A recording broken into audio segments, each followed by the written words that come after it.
વડાપ્રધાન મોદી મંગળવારે સવારે અમદાવાદની મુલાકાતે છે, જ્યાં 85,000 કરોડથી વધુના વિકાસ કામો જનતાને સમર્પિત કર્યા. જે બાદ સાબરમતી આશ્રમની પણ મુલાકાત કરી તેઓ કોચરબ આશ્રમનું ઉદઘાટન કર્યું અને ગાંધી આશ્રમ સ્મારકમાં માસ્ટર પ્લાનનો શુભારંભ કરાવ્યો. વડાપ્રધાન શ્રી નરેન્દ્રભાઈ મોદીએ નવનિર્મિત માલગો ડાઉન ગતિશક્તિ કાર્ગો ટર્મિનલ, નવું ડેડિકેટેડ ફ્રેટ કોરિડોર સ્ટેશન, એક સ્ટેશન એક ઉત્પાદન, પ્રધાનમંત્રી જન ઔષધિ કેન્દ્રના ઉદઘાટન કર્યા હતા તથા વંદે ભારત ટ્રેન અને નવી ટ્રેનોનો શુભારંભ કરાવ્યો. આ પ્રસંગે ભાજપના કાર્યકર્તાઓ પોતપોતાના નજીકના રેલવે સ્ટેશન ખાતે સમયસર ઉપસ્થિત રહ્યા હતા. આ તમામ કાર્યક્રમોને લાઈવ નિહાળવાની વ્યવસ્થા પણ રેલવે સ્ટેશન ખાતે રાખવામાં આવી હતી.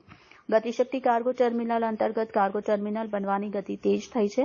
ગતિશક્તિ વિશ્વવિદ્યાલયની સ્થાપના પણ થઈ છે. દેશના ખૂણે ખૂણાને રેલવેથી જોડવાના પ્રયત્નમાં લાગ્યા છે. રેલવેને 100% ઇલેક્ટ્રિફિકેશન કરવા તરફ વધી રહ્યા છે.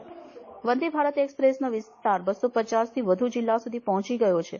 વંદે ભારત ટ્રેનના રૂટ પણ વધારવામાં આવશે. વંદે ભારત એક્સપ્રેસ હવે ચંદીગઢ, પ્રયાગરાજ અને મેંગલુરુ સુધી પહોંચશે.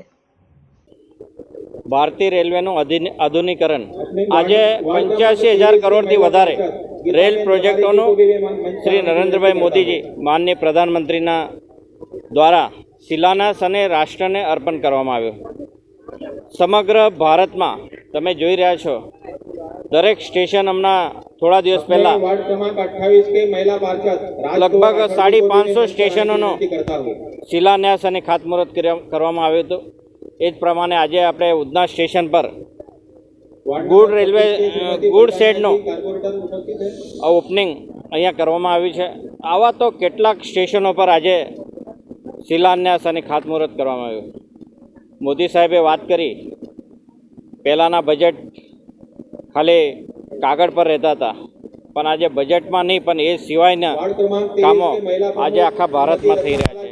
આજે 10 વંદે ભારત ટ્રેનને લીલી ઝંડી આજે મોદી સાહેબે આપી છે. આ વંદે ભારત ટ્રેન એટલે સ્વદેશી ટ્રેન છે અને સારામાં સારી ટ્રેન. મોદી સાહેબ હમણાં જ ભાષણમાં એમને કીધું કે એની એટલી ડિમાન્ડ છે, એના એન્જિનની બી એટલી ડિમાન્ડ છે કે આપણે અહીંયા ભારતમાં ઘણી રોજગારીને તક મળશે.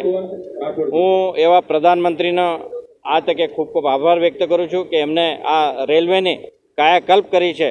તો હું સૌ અમારા જે સૌ કાર્યકર્તા, લિંબાયત અને ઉધના ઝોનના કોર્પોરેટર હતા, અમારા શહેરના અધ્યક્ષ હતા, સૌ કાર્યકર્તાઓ અહીંયા ઉપસ્થિત રહ્યા, એમનો પણ હું ખૂબ ખૂબ આભાર વ્યક્ત કરું.